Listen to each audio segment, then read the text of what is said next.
안녕하세요. 목수입니다. 지난 시간에 저희 비행기는 히로시마에 도착을 했습니다. 후쿠오카에서 출발해서 도착을 했고, 이번 시간에는 히로시마에서 이제 출발지는 히로시마이고 목적지는 오사카입니다. 오사카. 그 중간에 이제 고베를 거쳐서 가게 됩니다. 거리가 꽤 됩니다. 꽤 되는데 만약에 시간이 너무 오래 걸리면은 고베 공항에 착륙하는 그런 방법을 사용을 하도록 그렇게 하겠습니다. 자, 그러면 비행을 하도록 하겠습니다. 먼저 비행 경로를 설정을 해야 되겠죠.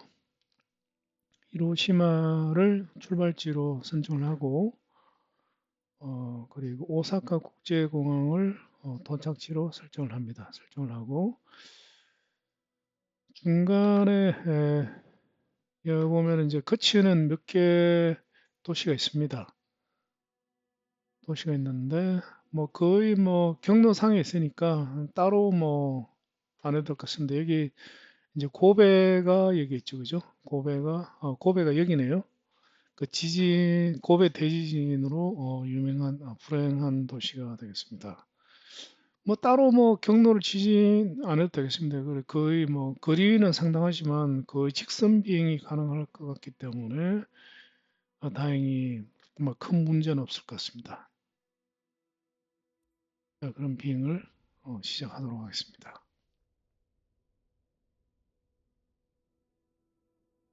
오늘까지는 어, 기후를 제가 계절을 8월로 선정을 합니다. 선정을 하는데 그 내일이 이제 오사카 공항을 이륙하면은 제가 바로 이제 도쿄로 가지 않고 다음번에 이제 가는 데는 도쿄죠. 도쿄인데 하루 오사카 지역에 하루 머물도록 하겠습니다.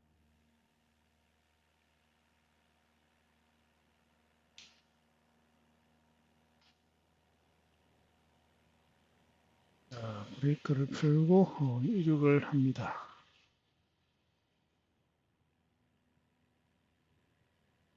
날씨는 지금 맑은 날씨로 설정이 되어 있고 계절은 늘 그랬듯이 8월입니다.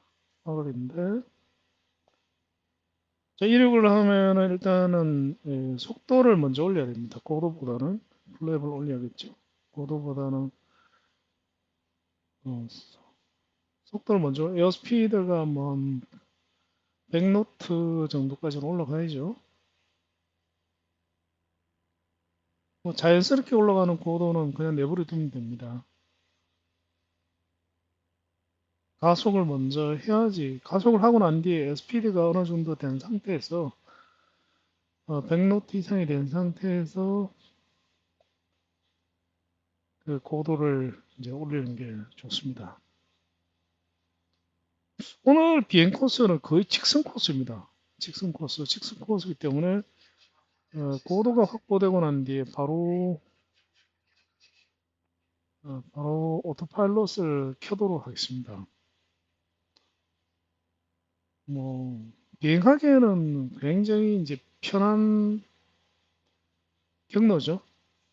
왜냐면 오토파일럿으로 놓고 그냥 직선으로 쭉 가면 되니까. 그런데 이제 관광하기에는 또 조금 따분한. 자, 고도를 좀 더 올리겠습니다. 고도를 뭐 한 2,500이나 3,000피트 정도까지 올리겠습니다.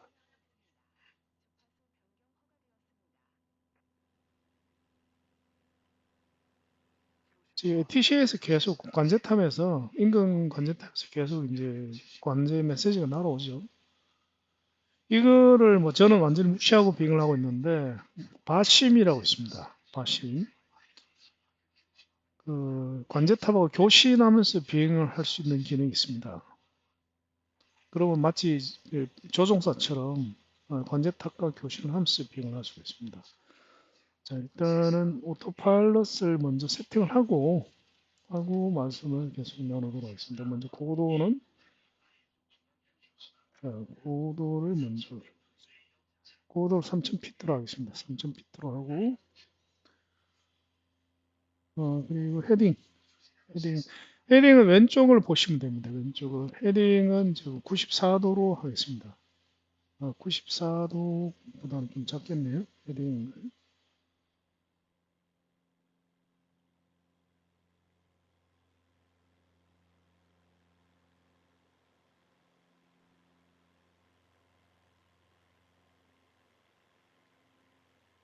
헤딩버가 이렇게 이동하는 게 보이죠? 제가 헤딩 다이얼을 돌리고 있습니다. 일단은 경로 안에 넣을게요. 넣고 난 뒤에 헤딩이 몇 도인지 보겠습니다. 일단은 요크로 경로 안에 넣고 있습니다. 이렇게 놓고 보니까 뭐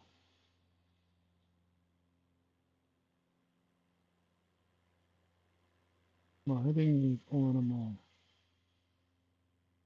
뭐 89도? 자, 이렇게 놓고, 자, 이제 오토파일럿을 눌렀습니다. 눌렀으면은, 이제 비행기는 이제 자동으로 비행을 하고 있는 겁니다. 중간에 이제 경로를 벗어나면은 이제 헤딩을 살짝 돌려주면 되죠. 그래서 오토파일럿의 셀렉터의 위치는 헤딩해 놓고, 살살 돌려주면 됩니다.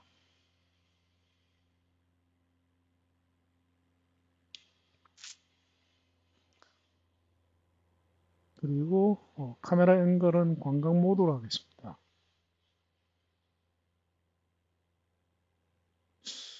이상하네요. 계절이 8월이 아닌 것 같은데요. 한번 확인할까요? 이게 아니죠. 계절이 8월이 아닌 것 같은데. 12월로 돼 있네. 어쩐지. 8월. 뭐 8월이 이쁘죠, 그죠? 시간도 봅시다. 시간이 지금 몇 시로 돼 있냐? 시간이 오후 3시로 돼 있죠. 오후 3시로 시간을 오후 한 시점으로 옮기겠습니다. 2시로 할까요? 눈이 너무 부시죠? 1시, 2시쯤으로 하겠습니다. 자, 됐죠? 고도가 이제 경로를 살짝 벗어나면은 어, 어, 어,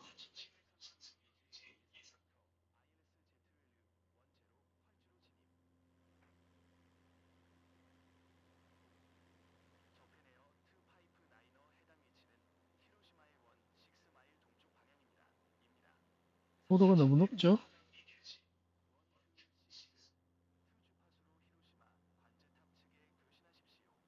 고도가 고도를 좀 낮춰야 됩니다.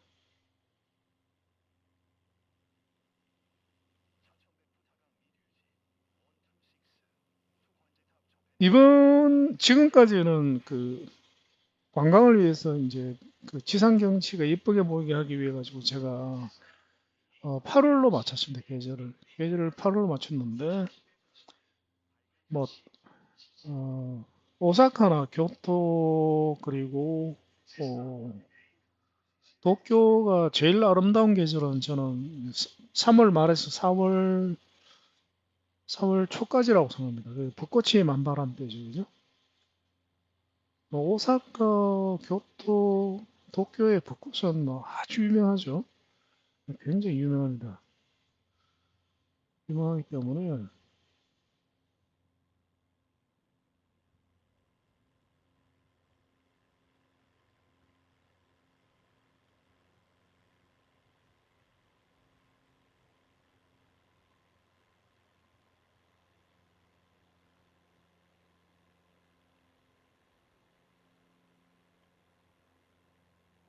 자, 봅시다. 일단은 고도 맞춰놓고 얘기를 하도록 하겠습니다.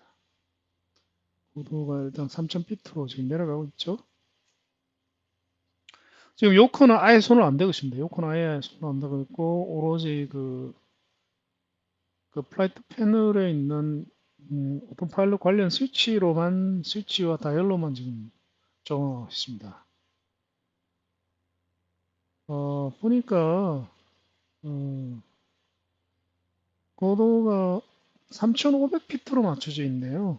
그러니까 우리도 3,500피트로 하겠습니다. 고도를 3,500 정도로 하겠습니다.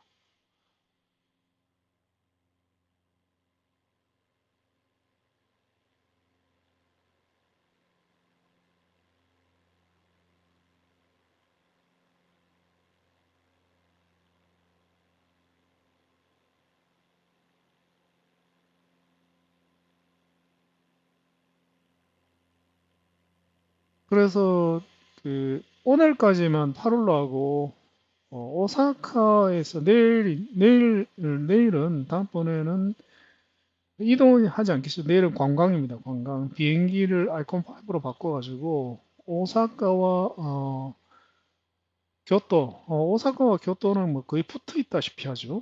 거의 같은 권역입니다. 같은 권역이기 때문에 오사카와 교토를 관광을 하겠습니다. 관광할 때는 계절을 뭐 3월 말로 하겠습니다. 계절을 3월 말로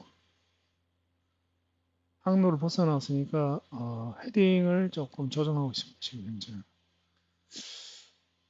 근데 이번에 FS 2024에서 특히 트리 나무 부분이 획기적으로 좋아지는 걸로 알고 있는데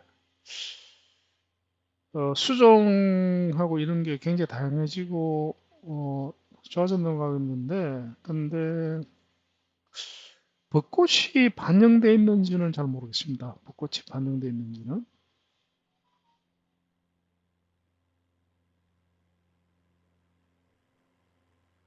꽃이 반영돼 있는지는 잘 모르겠어요. 잘 모르기 때문에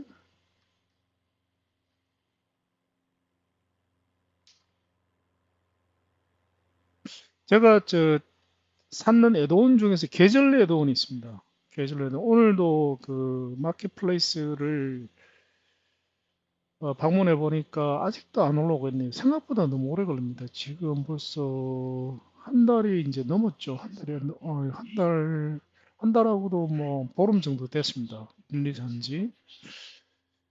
근데 아직까지 마켓플레이스가 정상 동작하지 않는 거는 뭐, 좀 그렇네요. 근데 그 계절 애드온이 있는데 그 계절 애드온을 설치를 하면은 봄으로 세팅을 하면 벚꽃이 만발한 걸 볼 수 있습니다. 굉장히 이뻐요. 아주. 그래서 되게 안타깝습니다. 지금 이번에 내일 이제 오사카의 벚꽃을 보고 싶은데 자 여기 어디쯤인지 먼저 확인하겠습니다. 여기가 어디쯤이냐? 자 제가 지도로 확인을 하고 말씀드리겠습니다.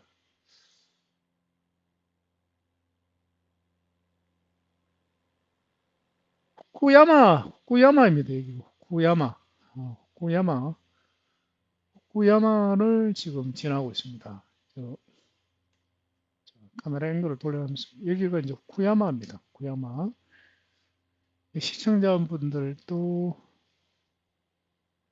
그 구글 지도를 펴놓고 구야마를 치시면 되겠습니다. 검색하시면 되겠습니다. 구야마 항구도시 같습니다. 항구야마 항구도시. 오 벌써 지금 꽤 왔네요 보니까. 꽤 왔습니다. 지금 벌써 한 3분의 1 왔는 것 같은데요. 직선 코스라서 그런 것 같습니다. 야 이거 뭐 1시간이면은 오사카에 도착할 것 같습니다. 오늘 거리가 멀어가지고 도착하겠나 싶었는데 참 다행이다. 구야마를 지금 지나가고 있습니다. 잠시만요. 구야마 다음에는 이제 구야마 맞습니다. 구야마 다음에는 오카야마 여기 이점이 오카야마입니다. 오카야마를 지나게 됩니다. 지금 오늘 진도가 상당히 빠릅니다. 너무 괜찮네요. 제가 살짝 무리를 했으라도 알려진 도시를 기점과 종점으로 하려고 합니다. 예를 들면은 뭐 히로시마에서 뭐 오사카로 간다 그러면은 이제 시청자분들이 제목 보고 아는데, 히로시마에서 후쿠야마로 간다 그러면은 머리로 와닿지가 않잖아요, 위치가. 그래서 살짝 조금 무리가 되더라도, 어, 근데 뭐 무리가 오늘 안 되는 것 같네요. 너무 좋습니다. 좌우지간 뭐 오사카의 벚꽃을 이제 내년 3월에 제가 이야기했잖아요. 예약해놨다고. 벚꽃 보러 가는 겁니다. 벚꽃 보러 오사카의 벚꽃을 벚꽃 보러 가기 때문에 이제 사전 답사를 좀 FS 2024로 좀 하는 게 좋죠. 그래서 내일은 즐거운 시간입니다. 관광하는 시간입니다. 제가 이제 그 여행 가기 전에 사전 답사를 어떻게 하는지 대충 보여드릴게요. 대충 보여드리면은 어, 엑스박스와 FS 2024를 가지고 계신 분은 한번 다음 기회에 해외여행 하실 때 한번 시도해 보시기 바랍니다. 헤딩은 이제 끊임없이 이렇게 좀 수정해 줘야 됩니다. 수정을.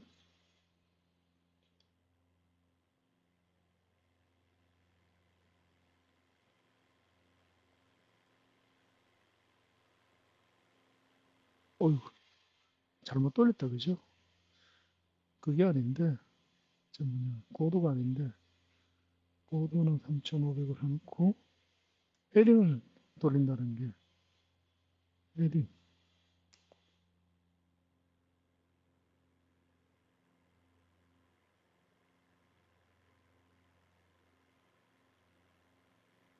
모르겠습니다.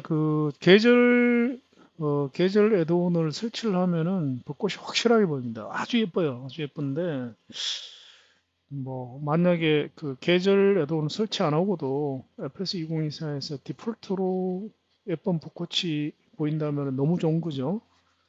물론 저는 돈이 날아가는 거이긴 합니다만, 그래도 뭐 너무 좋은 거죠. 다른 분들은 안 사도 되기 때문에.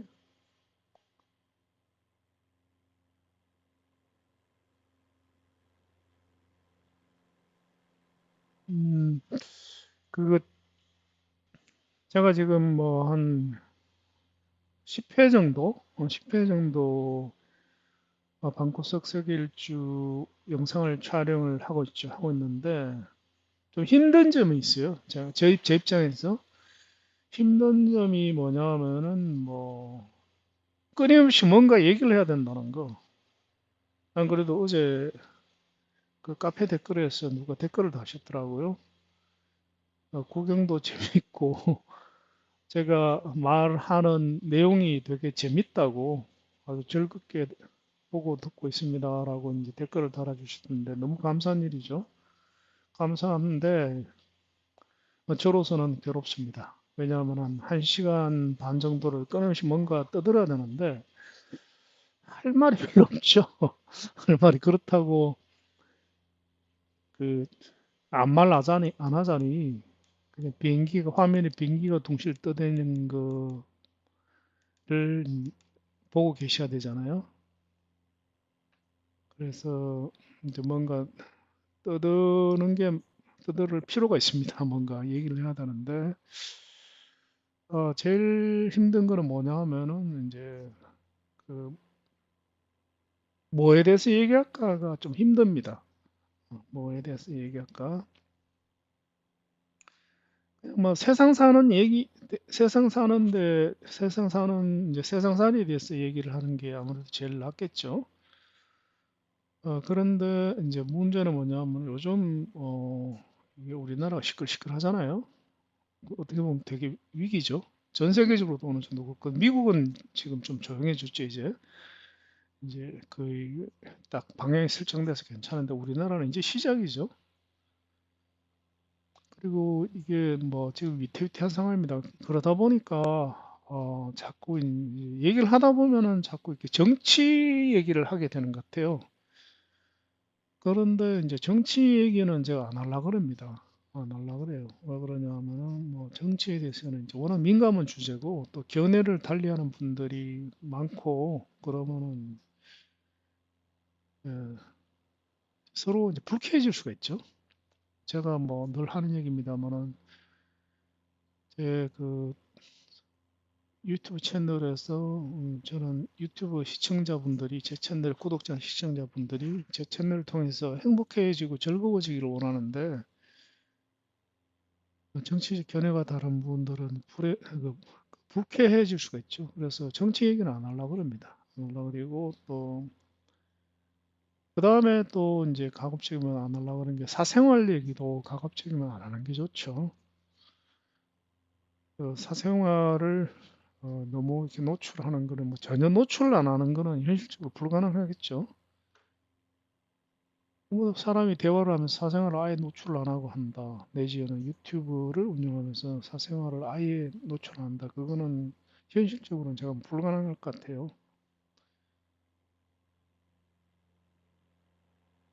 그러다 보니까 근데 저는 또 하루 종일 거의 저는 뭐 드라마나 영화는 거의 안 봅니다. 거의 안 보고 하루에 TV 앞이나 TV나 컴퓨터 앞에 있으면 거의 대부분 하루 종일 뉴스를 봅니다. 국내 뉴스, 해외 뉴스. 나이가 드니까 그렇게 되더라고요. 나이가 들 그러다 보니까 얘기를 하면은 자꾸 정치 얘기를 하게 될 확률이 대단히 높습니다. 나도 모르게 이제 정치 얘기로 슬슬 빠져나가는 거죠. 그래서 음, 지금 뭐 지금까지는 적극적으로 이리저리 지금 때우고 있는데 앞으로 계속 하는데 이거를 그때그때 이제 적극적으로 떼어 나가기는 쉽지가 않죠. 쉽지가 않아가지고 어떻게 할까를 지금 고민하고 있는데 아직 뭐 결정한 바는 없습니다. 그 종교 얘기를 할까 하는 생각도 좀 있습니다. 종교 얘기. 어, 저는 크리스찬이죠. 크리스찬이고 저의 중심에는 이제 삶의 중심은 예수님이죠. 그런데 또 그래서 전번에 얘기를 제가 하다가 말았는데 제가 유튜브 채널을 운영하는 목적 중에 하나가 전도입니다. 전도. 뭐 제가 뭘 알아서 전도하는 게 아니라 뭐 전도하는 분들은 워낙 많죠. 근데 저까지 가세해가지고 뭐 그러고 싶지는 않습니다. 그런데 어, 제가 이제 전도를 하고 싶은 거는 일반적인 전도가 아닙니다. 일반적인 예수 믿읍시다 이런 형태의 전도가 아니고 성경 통독 전도입니다. 성경 통독. 성경을 읽읍시다 이거죠. 그냥 읽는 게 아니라 통독, 커버 투 커버. 그거를 왜냐하면 성경 통독 전도는 제가 하는 분을 못 봤습니다. 제가 뭐 저도 신앙생활한 지가 지금 몇 년이냐? 34년. 이제 며칠 있으면 34년째입니다. 그 성경 통독 한 지도 34년이 좀 며칠 있으면은. 근데 34년 동안 신앙생활을 하면서 성경 통독을 하는 사람도 본 적이 없고, 더구나 성경 통독 전도를 하는 사람은 더 본 적이 없습니다. 그래서 그거는 전도를 하는 게 맞는 것 같아요. 어떤 뭐라 그러나 저희의 책무인 것 같습니다. 책무. 그런데 이제 성경 통독 전도를 자 일단은 다시 한번 여기 어딘지를 짚고 넘어가겠습니다. 저 앞에 여기가 오카야마시입니다. 여기가 오카야마시. 그렇게 여기이죠. 여기는 오카야마시입니다. 오카야마. 지금 오카야마시를 향해 가십니다. 지금 지나온 데가 쿠야마죠. 쿠야마를 지나서 지금 오카야마 쪽으로 가고 있습니다.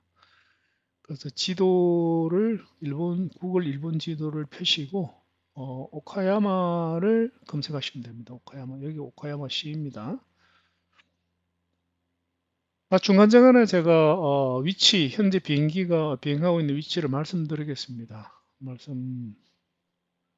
그러면은 이제 그냥 막연하게 보는 것보다는 여기에 오카야마가 있고 오카야마가 상공에서 본 모습은 이렇구나를 보시면서 가시면 훨씬 재밌겠죠. 이제 산이 별로 없는 것 같으니까 고도를 좀 낮추겠습니다. 고도를. 음, 고도를, 왜냐면 고도가 좀 낮으면 구경이 좋죠. 자, 고도를 뭐 2000 피트 정도로 맞추겠습니다. 2000 피트.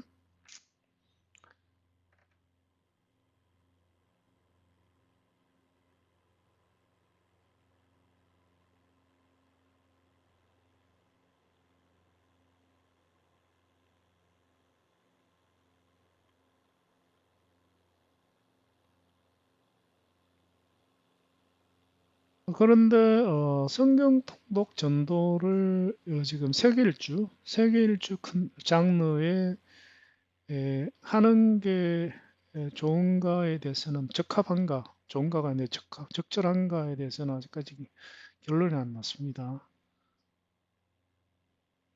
그래서 그거는 원래 처음부터 이제 따로 별개의 장르로 만들려고 그랬어요. 왜 장르를 제가 나누냐 하면은 제가 그 여러 가지 장르를 하지 않습니까? 제 채널에서. 그런데 뭐 그 시청자분들이 이제 본인이 관심 있는 장르를 보시면 되는 거죠. 목공에 관심 있는 분들은 목공 장르만 보시면 되는 거고, 물론 뭐 다른 거 봐도 상관없습니다. 상관없지. 아무래도 이제 그렇게 보게 되겠죠. 그래서 장르를 어느 정도는 분리를 해놓는 겁니다. 너무 섞지 않고. 현재는 제 장르가 여행 중에서 그 콘도 여행, 정확하게는 소노 리조트 여행이 있고, 아직까지 시작은 못하고 있습니다만은 이제 스타리아 캠핑카 여행이 또 있습니다. 있고, 한두 편밖에 못 올렸죠. 제가 바빠가지고.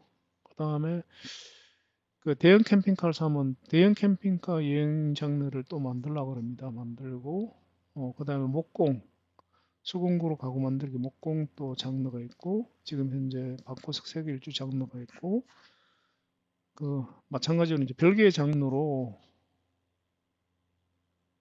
성경 통독에 대해서 하려고 합니다.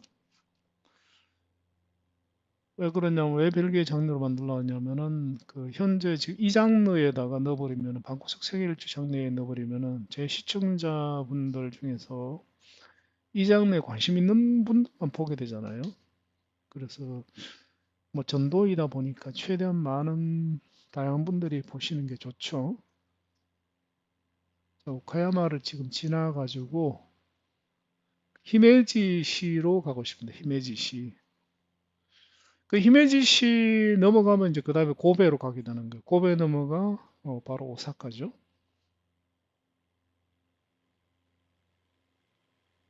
오늘은 뭐 그래서 이제 세상 사는 얘기를 하되 정치 얘기를 하지 말고 예, 어떤 사회 공통적인 이슈, 특정인이 불쾌하지 않는 그런 이슈를 얘기를 하면서 가는 게 세상살이 얘기를 하면서 가는 게 제 생각에는 저도 지겹지 않고 보시는 분들도 지겹지 않을 것 같아요. 그래서 오늘 무슨 얘기를 할까를 제가 어제 잠시 생각을 해봤는데 에, 아파트를 얘기해 보면 좋을 것 같습니다. 아파트가 이제 특히 우리나라 아파트의 미래죠. 어떻게 될 것인가? 거기에 대해서 얘기를 해보면은 뭐 재미라기보다는 아마 시청자분들에게 어느 정도는 일종의 정보죠. 정보가 될 수도 있겠다 이런 생각이 듭니다. 왜냐하면은 저는 부동산에 대해서 뭐 거의 관심도 없고 잘 모릅니다만은 우연한 기회에 이제 부동산을 공부를 할 기회가 좀 있었어요. 일단은 저는 집을 혼자 지으라 그러면 거의 지을 수 있을 것 같아요. 그 집을 지을 수 있는 기술을 거의 다 보유하고 있습니다. 왜냐하면 옛날에 10한 5년쯤 전에 집사람하고 결혼하고 저는 이제 집을 제가 지으려고 그랬어요. 제가 그래서 그 땅을 한 10년 이상 땅 보러 다녔습니다. 그래서 수도권에 땅을 좀 사가. 사실 제가 지금 광교에 살고 있는데 광교도 그래서 온 겁니다. 그 땅을 사서 이제 거기에 집을 지으려고 그랬어요. 집을 지으려고 그랬고 그때는 집사람하고 이제 결혼하자 말자였기 때문에 아기도 저희는 이제 낳을 수 있을 줄 알았죠. 그런데 이제 하나님께서 저희 부부에게 아기를 허락하지 않으시더라고요. 근데 뭐 그때는 하여튼 아기를 낳을 수 있을 줄 알았으니까 그 아기를 낳으면 이제 마당이 있는 집이 좋죠. 그래서 이제 목공을 하게 된 거예요. 집 짓려고 이제 집을 직접 짓려고 집 짓는 관련 이제 기술을 좀 익혀 놓은 상태에서 집을 지으면 좋잖아요. 그래서 목공을 하게 되고 그 처음에는 이제 집 짓는 기술에 대해서 공부를 하다가 건축 기술이죠. 그래서 건축법도 상당히 공부를 했습니다. 건축법도 상당히 공부를 했어요. 건축법 공부하면 당연히 이제 부동산 토지 관련 법령에 대해서 공부를 해야 되잖아요. 그 다음에 뭐 그 건폐율이 뭔지 용적률이 뭔지 하여튼 그, 그 집을 지으려고 건축에 관련에 대해서 공부를 하면서 어, 상당히 좀 그 놀라운 사실을 알게 됐습니다. 그 놀라운 사실이 뭐냐면은 우리나라는 앞으로 한 1, 20년 1, 20년 내로 한 20년, 한 2, 30년, 한 2, 30년 내로 전국이 슬럼화가 되기 시작한다는 걸 알게 됐습니다. 이거는 뭐 제 얘기가 아니고 전 세계 건축학계의 어떤 정설로 되어 있더라고요. 그 결론부터 먼저 말씀을 드리면은 음, 그 전 세계 건축학계에서는 주거용 건물은 고층을 지어서는 안 된다는 게 정설입니다. 정설이고 이거는 뭐 학자들이 그냥 이론적으로 연구한 게 아니고 실제로 그 뼈아픈 어떤 그런 사건이 있었습니다. 그렇게 했다가 이제 크게 낭패를 보는 사례가 있었습니다. 그 사례가 어디냐 하면은 이제 프랑스 파리 아마 13구역인가 그럴 겁니다. 파리와 그 다음에 일본입니다. 일본. 그 이유를 먼저 말씀드리고 난 뒤에 결론을 먼저 말씀드리고 설명을 드리면은 그왜 주거용 건물은 고층으로 지으면 안 되는가? 그 주거용 건물과 사무실 건물의 이제 제일 큰 차이가 뭐냐면 주거용 건물은 배관이 대단히 많다고 합니다.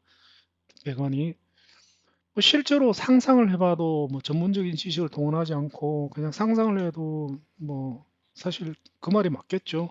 우리가 그 어떤 그 오피스 빌딩이 있다고 가정을 했을 경우에 오피스 빌딩 내에 뭐 배관 그려봤자 화장실밖에 없잖아요. 화장실.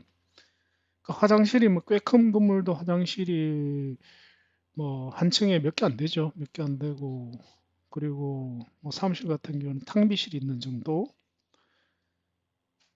그런데 일반 가정집 같은 경우에는 뭐 거의 뭐 배관이 거미줄처럼 있죠. 그 아파트 같은 경우는 한 세대마다 배관이 일단은 바닥 전체에 우리나라 같은 경우 볼라가 다 깔려 있지 않습니까? 깔려 있고 그다음에 그 볼라스는 다시 또 분배기로 집중이 되죠. 그리고 뭐 그 우리나라 같은 경우에는 뭐 화장실이 또 여러 개 있지 않습니까? 화장실이 뭐 저희 집도 이제 화장실이 두 개 있죠. 보통 두 개 이상 있죠. 안방에 화장실 하나, 그다음에 거실에 공용 화장실 하나, 그리고 또 부엌에 또 그 있죠. 그러니까 그 한 세대 아파트 한 세대 안에 배관이 뭐 진짜 그 배관도라고 또 설계도가 따로 있죠. 배관도를 보면은 뭐 정말 거미줄처럼 빼곡하게 있습니다. 빼곡하게 있는데 오피스 빌딩에 비해서는 배관이 뭐 수십 배, 아니 수십 배가 뭡니까? 뭐 100배도 넘을 것 같아요. 그래서 일단은 배관이 엄청나게 많다 이거죠. 주거용 건물은. 그다음에 이제 두 번째 이제 배관을 어떻게 이제 하느냐가 또 문제입니다. 문제인데 그 오피스 건물과 그 아파트는 건축 공법이 다릅니다. 건축 공법이 그 오피스 건물 같은 경우는 거의 대부분 오피스 건물은 그 커튼홀 방식입니다. 커튼홀. 그게 뭐냐면 일단은 뭐 요즘 보통 이제 엣지빔을 쓰죠. 철골 프레임 엣지빔으로 건물에 이제 고개를 만들고 모든 하중은 그 엣지빔이 감당을 하죠. 그리고 벽체는 그저 커튼을 치듯이 벽체는 힘이 전혀 안 걸립니다. 아예 안 걸리고 벽체는 그냥 커튼처럼 커튼 같은 작용을 하죠. 뭐 공간을 분리하는 작용을. 그래서 그 모든 건물의 구조적인 힘은 전부 H빔, 철골 프레임이 걸립니다. 거기에 비해서 이제 아파트 같은 경우에는 옛날에 이제 아주 초기에 70년대에 뭐 이런 때 아파트들은 우리나라도 이제 그 콘크리트 볼을 썼죠. 콘크리트로 이제 기둥과 볼을 사용을 하고 그다음에 이제 벽을 보통 이제 조적, 벽돌로 샀어. 뭐 조적도 일종의 커튼홀입니다. 했는데 그 건축비를 뭐 절약하고 그다음에 건축 이제 결국 이제 단가죠. 건축 단가를 떨어뜨리기 위해서 그 한 초기 아파트를 제외하고는 전부 다 내력벽을 사용합니다. 기둥이 없습니다. 벽체 자체가 이제 힘을 버팁니다. 구조를 버티죠. 그걸 이제 내력벽이라고 합니다. 힘을 버틴다 이거죠. 그래서 아파트 같은 경우에는 뭐 방을 두 개를 튼다든가 이런 걸 하면 안 되죠. 왜냐하면 내력벽을 손대면 이제 건물이 무너집니다. 그런데 건축 구조가 다르다는 얘기죠. 오피스 빌딩과 아파트는. 그 아파트 같은 경우에는 이제 내력벽을 사용하기 때문에 배관을 그럼 어떻게 하느냐. 그 벽에다 묻어버립니다. 콘크리트 벽 안에다가 배관을 아예 넣어버립니다. 그 배관을 넣고 그 콘크리트를 만들 때 그 부지름을 만들고 그 부집 안에 이제 배관을 쫙 넣습니다. 넣고 난 뒤에 그다음에 콘크리트를 쳐버리는 거예요. 그래서 우리 그 아파트의 벽은 이렇게 파면은 온통 배관입니다. 뭐 전기 배관도 있고, 그 다음에 이제 상수도 하수도 이런 배관들이 빼곡하죠. 그래도 이제 아무래도 배관이 제일 많은 데는 이제 바닥이죠. 바닥이고, 우리 천장을 뜯어보면은 천장에도 이제 보통 천장에 공간이 한 1m 정도 있습니다. 이 공간이. 거기에 보면 거기도 배관이 빼곡하게 지나갑니다.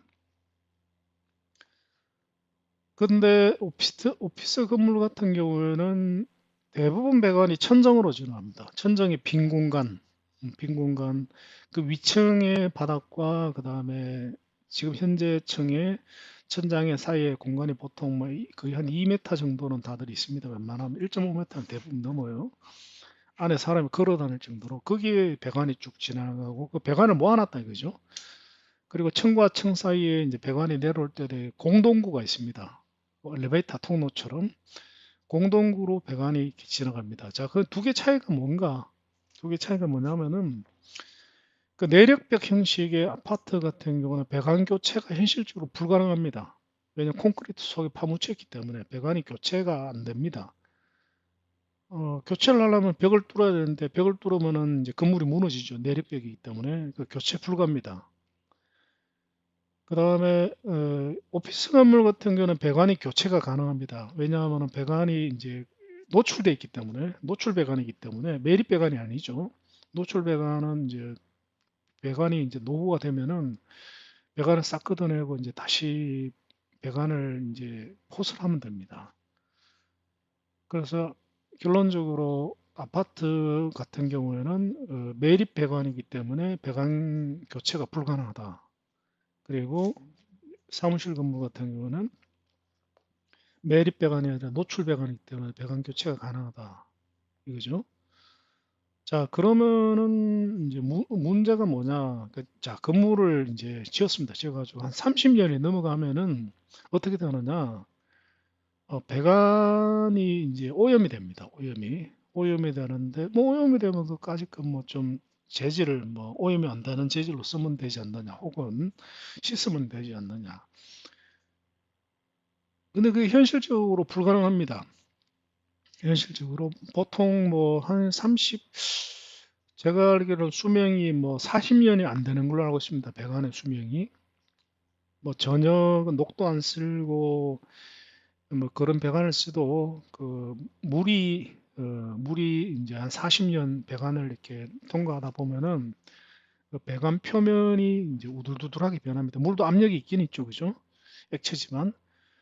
그래서 표면이 울퉁불퉁하게 변합니다. 거기에 이제 미생물이 끼고 그 다음에 그 미생물이 번식을 합니다.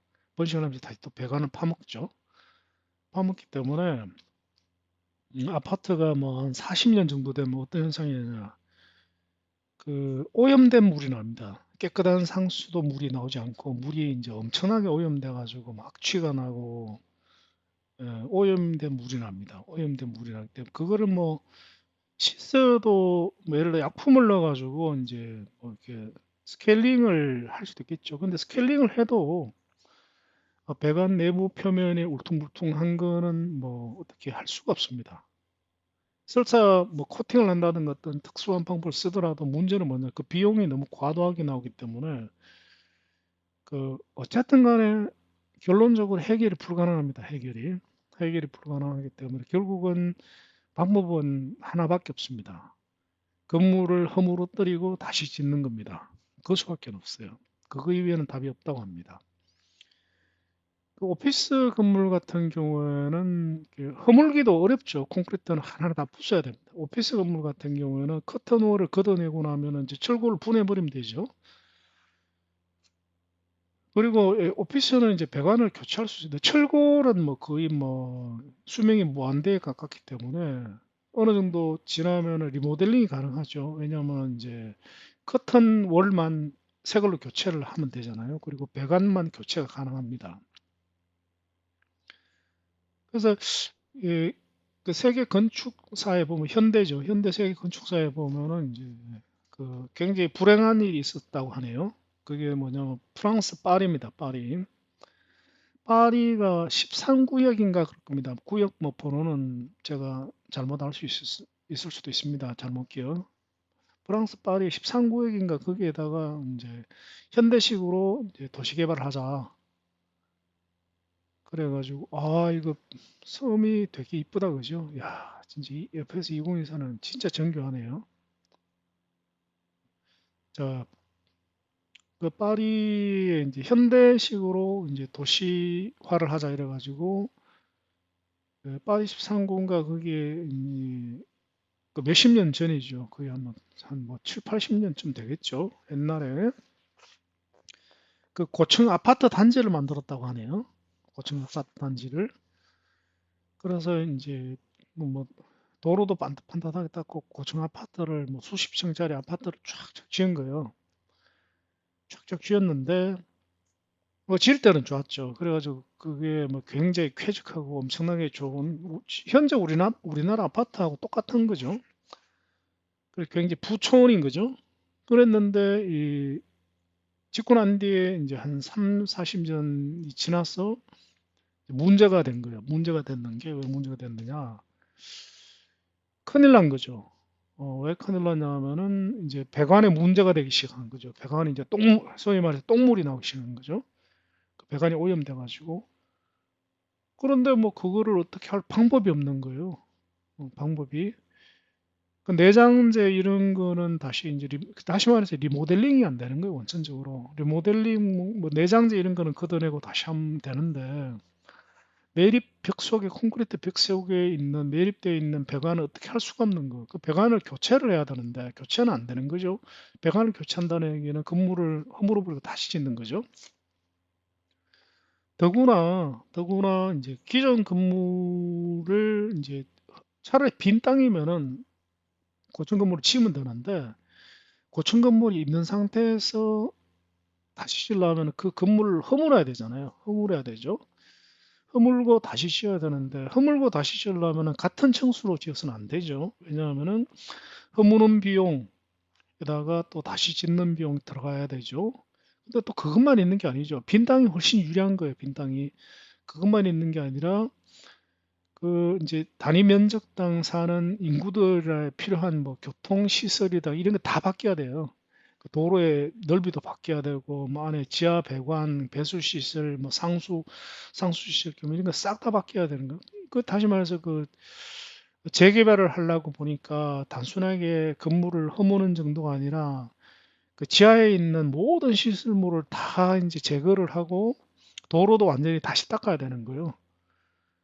그러다 보니까 빈 땅에 건물을 짓는 것보다는 빈 땅에 이제 아파트 단지를 만드는 것보다 비용이 뭐 서너 배가 나오겠죠. 아무리 적게 잡아도 뭐 특히 프랑스는 인건비가 세니까. 그 결국은 그 어떻게 할 수 없는 지역이 되어버렸어요. 그래서 결론적으로 어떻게 됐느냐? 그 지역이 슬럼화가 되어버렸습니다. 그 지역이 똥물이 나오니까 사람이 못 살잖아요. 그러니까 이제 그 지역의 주민들이 이제 집을 버리고 나가는 거예요. 집을 버리고. 근데 뭐 세금하고 이런 거는 계속 나올 거 아닙니까? 그러니까 어떻게 하냐면 재산권을 포기를 해버린대요. 재산권을 포기하고 그러다 보니까 완전히 그 13구역 이러면 우리나라 따지고 구죠, 그죠? 서울의 한 구. 뭐 걔네들은 번호로 붙여놨죠. 구를 우리나라 이름은 안 하고 걔네들 번호로 붙여놨는데 예를 들면은 뭐 영등포 구 전체가 슬럼화된 셈이죠. 그 이제 사람이 살지 않는 그럼 어떤 그게 아니 누가 사느냐 하면 이제 홈리스들이 살거나 혹은 이제 뭐 쥐나 그다음에 들개들이 사는 이제 곳으로 변했고 그 영원히 사람이 살 수 없는 곳으로 변해버렸습니다. 근데 그게 얼마나 심각하냐면은 제가 알기로는 전 세계에서 이제 제일 그 부동산 가격이 비싼 곳이 몇 개 있죠. 첫 번째는 뉴욕이죠. 뉴욕 중에서도 맨하탄입니다. 그 다음에 도쿄도 이제 비싸기로 악명이 높죠. 그 다음에 런던은 더 악명이 높습니다. 런던. 그 다음에 런던만큼이나 부동산 가격이 무시무시한 데가 파리죠. 얼마나 비싸냐면은 런던 같은 경우는 웬만한 단독주택은 다 100억이 다 넘습니다. 100억, 200억 하죠. 몇십억짜리 건물은 아예 없죠. 파리도 그만큼 비쌉니다. 그렇게 이제 금사라기 같은 파리에 구역 전체가, 한 구 전체가 슬럼화가 돼버린 거예요. 그 금사라기 땅인데. 다시 말해서 그 비용이 얼마나 많이 드냐면은 그거를 이제 지하까지 다 걷어내고 다시 짓는 비용이 나머지 지역의 금사라기 같은 지역의 총 부동산 비용보다 더 비싼 거예요. 그 결국은 영원히 슬럼화가 돼버리는 거죠. 근데 파리 다음으로 이제 그 파리하고 비슷한 시기인가 그 다음인가에 이제 똑같은 일을 겪은 게 도쿄입니다. 도쿄. 일본이죠, 일본. 일본도 이제 버블 시대 때 버블이 엄청났죠. 1960년대, 70년대 일본 버블이 뭐 엄청났습니다. 그때 이제 돈이 지천으로 늘어나면서 이제 막 도시로 이제 사람이 막 모이니까 신도시를 어마어마하게 만든 거예요. 전부 아파트로 만든 거예요. 그때는 뭐 엘리베이터는 아니고 우리나라 말로 하면 빌라죠. 엘리베이터가 없는 뭐 4, 5층짜리 그 대규모 단지가 엄청나게 많이 생겼답니다. 생겼는데 그것도 비슷한 일이 일어난 거예요. 비슷한 일이 일어나가지고 이제 결국은 뭐 파리만큼은 심각하지는 않은데 결국은 거기를 이제 키포인트는 이겁니다. 파리도 그렇고 도쿄도 그렇고 그 재개발을 재개발을 할 수 없는 구역이 되어버린 거예요. 재개발을 못하니까 어떻게 됐느냐? 그 슬럼화가 되는 거죠. 버린 건물을 통째로 그 재산 가치가 0으로 건물이 존재를 하는데 재산 가치가 0인 거죠. 그래서 일본 같은 경우에도 도쿄가 부동산 가격이 비싸기로 유명한데도 도쿄의 살짝 외곽에 있는 그런 대규모 아파트들 같은 경우는 다 슬럼화가 된 거예요. 그거를 허물어 버리고 다시 짓는 비용보다는 내버려 두는 게 다시 말해서 재개발 비용이 안 빠지는 거죠.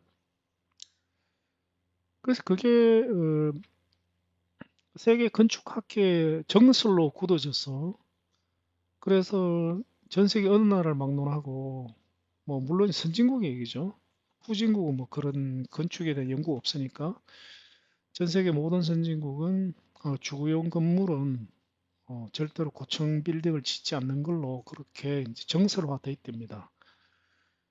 돼 있는데 이 자료를 제가 읽은 게 언제냐면 그진 10한 5년이 넘었습니다. 집사람하고 결혼하고 얼마 안 됐을 때니까 저희는 결혼을 늦겠습니다.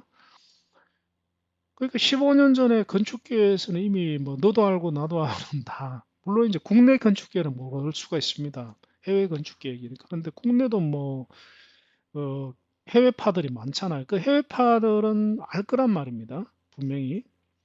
그런데 문제는 뭐냐면 아파트 개발에 이제 워낙에 거액이 오고 가니까 감히 이제 목소리를 못 높이는 거예요. 알고 있더라도 괜히 목소리 높였다가는 이제 큰일 나니까 완전 이심에 당하겠죠. 그러다 보니까 뭐 알아도 모르고 이러다 보니까 그게 쉬쉬하면서 이제 덮어두는 그런 게 된 거죠. 그리고 뭐 나중에 뭐 세월이 지나면 또 뭐 어떻게 되겠지 뭐 이런 것도 있었겠죠. 그런데 좌우지단간 지금 현재 이제 그 상황이 지금 온 겁니다. 그 상황이. 지금 요즘 보면은 그 서울 및 수도권에만 해도 재개발 지금 대규모 단지가 제가 알기로는 아마 100개가 넘을 겁니다. 아마 100개, 200개. 그런데 지금 재개발이 이제 순탄하게 진행되고 있는 데는 거의 없죠. 거의 없는 게 재개발 비용이 거의 황당할 정도로 많이 나오니까 이러다 가지고 뭐 집값이 분당에 요즘 난리 났잖아요. 분당 세연에 집에 지금 시세가 15억인데 15억, 16억인데 32평에 재개발 분담금이 12억 정도 나온다 그러더라고요. 그러면은 20한 7, 8억이잖아요. 원가가. 그러면 그 판매를 할 때 한 40억은 넘어야 된다 이거죠. 그죠? 그런데 이제 일반적으로 지금 알려있기를 이제 자꾸 덮으려고 그러는 거예요. 문제를. 자꾸 쉬쉬하고 축소하고 은폐하는 거죠. 알려지기를 코로나 때문에 건축 자재비가 많이 올라와서 그렇다는 식으로 자꾸 덮는데 그게 아니라고 합니다. 그게 아니고 그 아까 얘기했던 파리나 이제 일본이 겪었던 그 경험이 우리나라에 이제 도래를 한 겁니다. 도래를 했기 때문에 결국은 답이 없는 얘기인 거죠. 답이 없는. 자, 그러면 일본하고 뭐 어떻게 그러면 하기로 했느냐? 그 이후에 그래서 일본은 이제 그 이후에 어떻게 변했냐면은 그 어떤 고층 건물을 지으면은 그 고층 건물에 이제 대충 이제 재건축 연한을 대충 카운트를 한다고 합니다. 카운트를 해가지고 예를 들어가지고 뭐 한 30년 혹은 50년 지나서 재건축을 해야 된다 그러면은 그 비용을 미리 이제 산정을 하는 거예요. 그 물가 상승 이런 거 다 이제 고려해서 그래서 다시 허물어 버리고 다시 재건축을 할 비용을 미리 산정을 하고 그 다음에 어떻게 하느냐? 건물을 이제 신축해서 분양해서 들어가면은 그때부터 그 이제 수선 충당금으로 그 비용을 적립한다고 합니다. 적립을 해 나가는 거죠. 예를 들어 가지고 뭐 30년 후에 재개발 하는데 돈이 30억이 든다. 그러면은 그거를 이제 30년 동안 매달 이제 분납을 하는 거죠. 분납을 하고 근데 그게 그 비율이 어떻게 되냐면은 이제 신축일 때는 그 월 이제 수선 충당금이 얼마 안 된다고 합니다. 신축일 때는. 왜냐 아직까지 새 거니까 점점 낡으면 낡을수록 이제 재건축을 해야 되는 이제 확률이 점점 올라가죠. 그 확률이 비례하게끔 분담금을 더 많이 내야 되는 거죠. 내야 되기 때문에 결국은 뭐 예를 들어 가지고 처음에는 뭐 그리고 분담금 처음부터 싸지가 않답니다. 처음부터 뭐 5만 원, 10만 원 한 달에 내다가 그다음에 10년쯤 지나면은 뭐 50만 원, 100만 원 내다가 한 20년쯤 지나면은 한 달에 뭐 300만 원씩 내는 거죠. 그러니까 아파트 가격은 일본에서는 물론 이제 특 A급 지역의 극히 희귀한 아파트들은 이제 노매가 되겠지만은 일반적으로는 자, 오사카에 지금 벌써 다 와갑니다. 일반적으로는 음, 그 고층 아파트는 사서는 안 되는 걸로 뭐 산다면은 나중에 이제 수선 충당금을 한 달에 몇백만 원씩 낼 각오를 하고 사야 되는 거죠. 근데 그거하고 이게 사실은 뜬 소문이 아닌 이유가 맨하탄이 이제 한 2, 3년 전에 맨하탄에 이제 그런 일이 실제로 일어났죠. 맨하탄에. 전 세계에서 부동산 가격이 제일 비싼 데가 런던보다 더 비싼 데가 맨하탄이죠.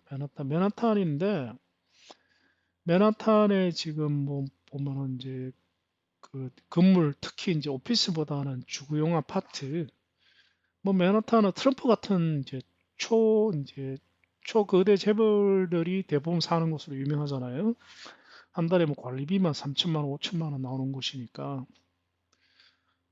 그런데 그 맨하탄의 그 아파트들이 시세 10분의 1, 뭐 20분의 1에 지금 매물로 나와 있는데 사는 사람이 아무도 없다 그러거든요.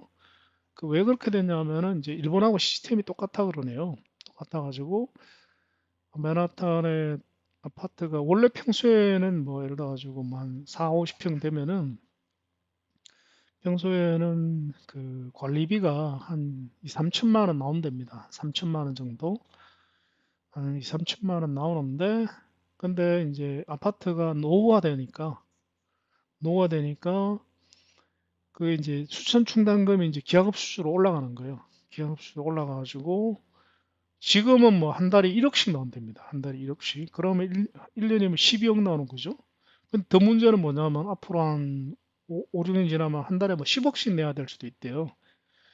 그러다 보니까 그 소유주들이 뭐 세계적인 재벌이지만 한 달에 뭐 몇십억씩이나 내면서 그 아파트를 가지고 있을 수는 없잖아요. 그러니까 그걸 뭐 10분의 1로 내놓는다는 얘기는 사실은 재산권을 포기한다는 얘기잖아요. 자, 이제 뭐 거의 다 왔습니다. 지금 오사카에 이제 얘기하는 사이에 오사카에 그 오토파일럿을 끄고 이제는 수동으로 비행기를 조정하겠습니다. 일단 고도를 조금 올리겠습니다.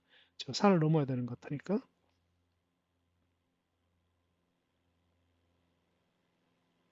그래서 어, 결국은 이제 문제는 뭐냐면은 지금 이제 비로소 우리나라에 이제 시작되는 이제 재건축 불가의 문제들이 이제 시작에 불과하다 이거죠. 시작에 불과하고 점점 더 심해진다. 점점 더 심해지고 근데 우리 모두가 알다시피 우리나라는 전국이 아파트로 덮여 있잖아요. 뭐 저희도 아파트에 살고 있습니다만은 우리나라 뭐 주거의 뭐 거의 한 90% 이상이 아파트일 겁니다, 아마. 그러면은 그 모든 아파트들이 다 슬럼화 되는 거예요, 지금. 다 슬럼화 되고 해법은 없다 이거죠. 해법은 답은 없다. 그래서 음, 이제 전국이 이제 콘크리트 쓰레기 더미로 변하는 거죠, 전국이. 실제로 요즘 강남이 난리 났잖아요. 강남이 이제 슬럼화되기 시작한 거예요. 강남이. 뭐 강남이 얼마나 화려했습니까? 정말 화려했잖아요. 뭐 강남 아파트 하나 가지고 있으면 완전히 막 진짜 뭐 60억, 70억 하잖아요. 근데 아무리 그래 봤댔자 뭐 아파트가 낡아가지고 뭐 물이 새고 수도를 틀면 똥물이 나오는데 뭐 답이 있습니까? 답이 없잖아요. 또 하나 문제는 뭐냐면은 원래는 콘크리트 건물들이 그 내구 연한이 한 7, 80년 된다 그러더라고요. 그래 원래 정상적으로 건물을 지었으면은 아파트를 한 70, 80년마다 한 번씩 이제 재건축을 하든지 이래야 되는데 이제 그 이익을 원가가 많이 들어가면 이익이 적게 남으니까 뭐 덤핑으로 진 거죠. 날림 공사를 한 거죠. 날림 공사를 하다 보니까 70년은 넘어야 되는 아파트의 수명이 우리나라에서는 뭐 한 30년밖에 안 되잖아요. 물론 이제 뭐 30년이라고 뭐 허물고 하지는 않지만 실제로 제가 옛날에 서울에 처음 올라가서 여의도에 한 5, 6년 살았거든요. 그 아파트가 제가 30한 5년 된 아파트인데 그거 못 삽니다. 살 수 있는 환경이 전혀 아니에요. 전혀 아닙니다. 뭐. 뭣도 모르고 들어갔다가 제가 혼냈는데 정말 혼났어요. 그래서 실질적으로 이제 내구 연한을 우리나라는 한 30년으로 보는 게 맞는 것 같아요. 그런데 지금 강남이 지금 30년 넘었잖아요. 넘었으니까 강남의 모든 아파트는 이제 내구 연한이 끝난 거죠. 그래서 다시 지어야 되는데 자, 그러면 아파트 값이 60억 합니다. 보통 보면은 이제 재건축을 하려면은 현재 가격보다 뭐 2.5배 정도는 그 재건축을 했을 경우에 현재보다는 2.5배에서 3배 정도는 돼야지만 이제 건축비가 그 사업 채산성이 있다 그러거든요. 그러면은 뭐 60억 하는데 두 배 그러면 120억이잖아요. 2.5배 그러면 150억.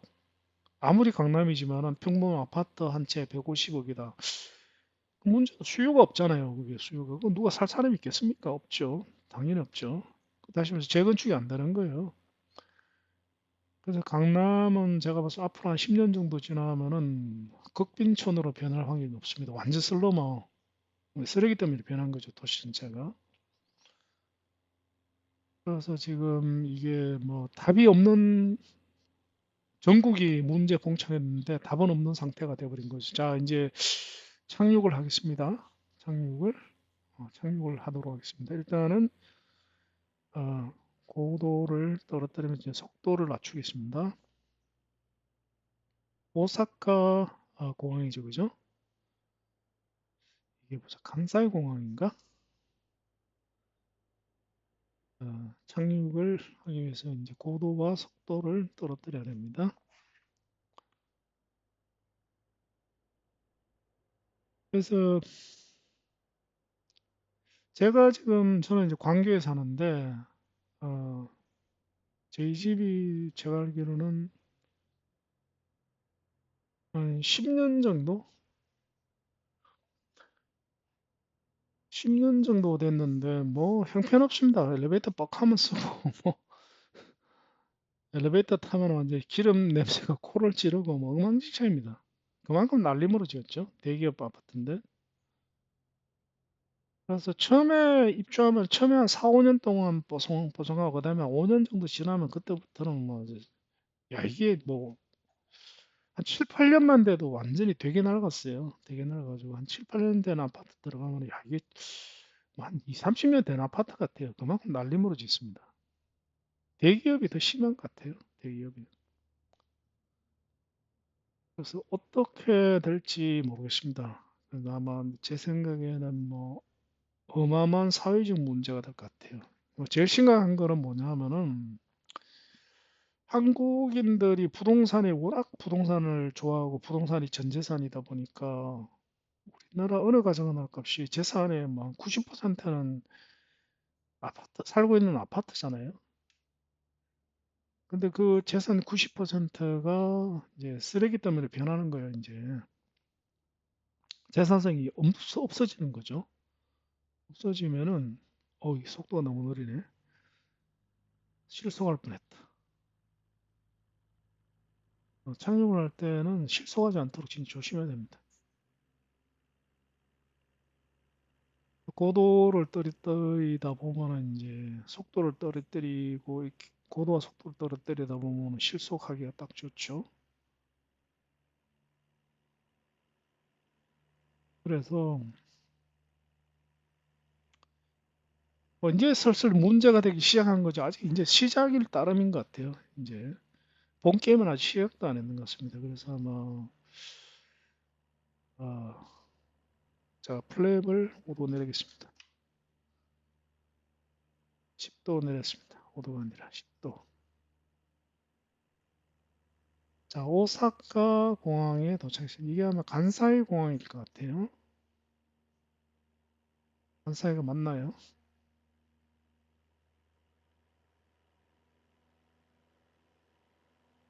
시청자분들도 어, 아파트가 어떻게 재택하는지를 잘 예의주시를 하셔야 될 것 같습니다. 왜냐하면 시청자분들도 재산이 다 아파트일 거기 때문에.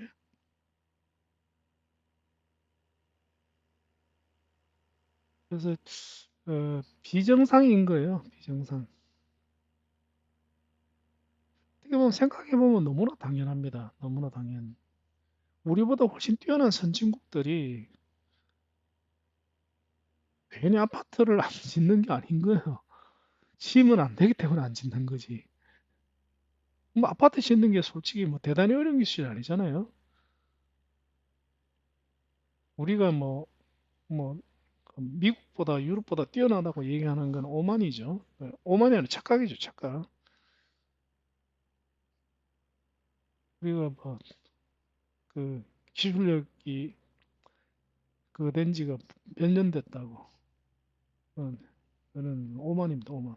오만이 아니라 착하게 분수짓 하는 거예요. 자, 이제 착륙할 때 다 돼갑니다.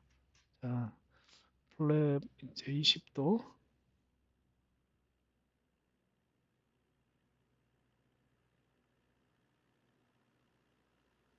고도를 계속 낮추고 있죠.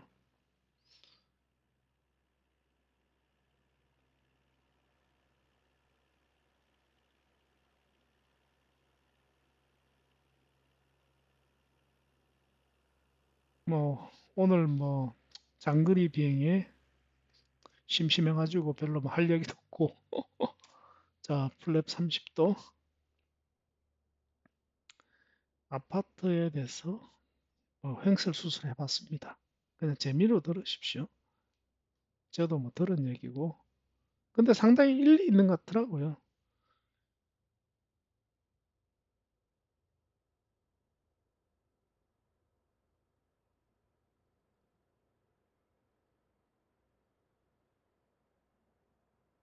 점점 심각해질 겁니다. 아마 아파트에 대해서는 점점 왜냐하면 답이 없는 얘기거든요. 이게 무슨 대안에는 해결책이 없기 때문에 해결책이 있다면은 뭐 파리 13구역이 뭐그 노른 그 검사라기 땅에 뭐 그거 내버려 뒀겠습니까?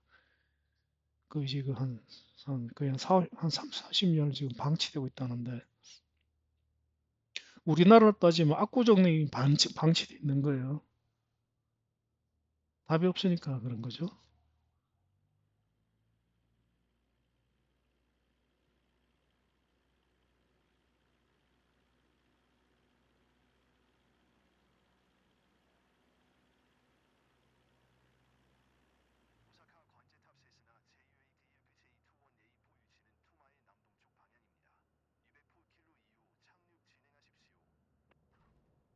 어, 어, 아, 앵거를 앵거를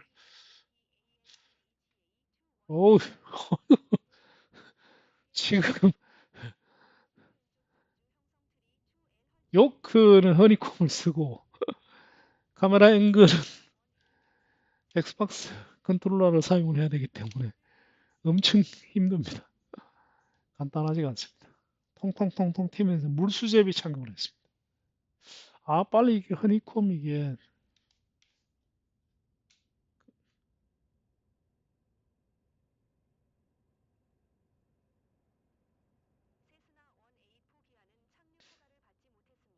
자 오사카 국제공항에 도착했습니다.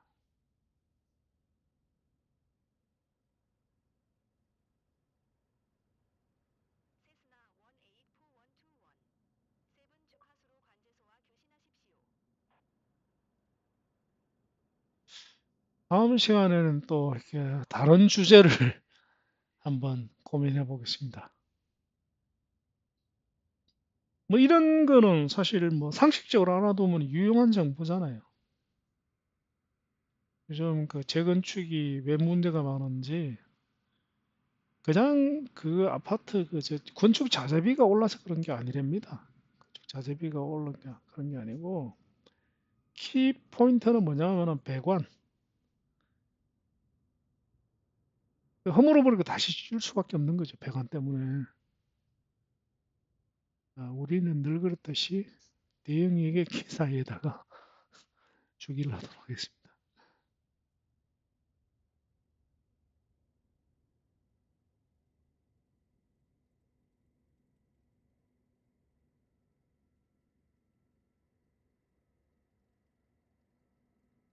오,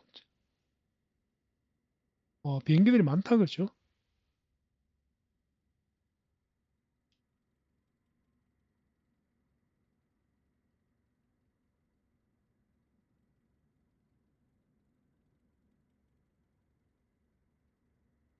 다음 시간에는 비행기를 아이콘 5로 바꾸겠습니다. 아이콘 5로 바꿔가지고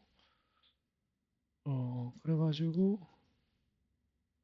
오사카를 관광을 하겠습니다. 오사카 관광을 오사카와 도쿄 두 군데를 두 도시를 관광하는 걸로 하도록 하겠습니다.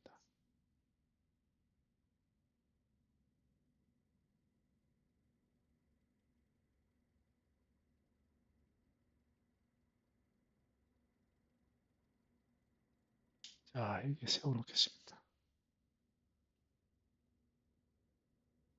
시동 끄고 엔진 끄겠습니다. 자, 이렇게 해서 오늘은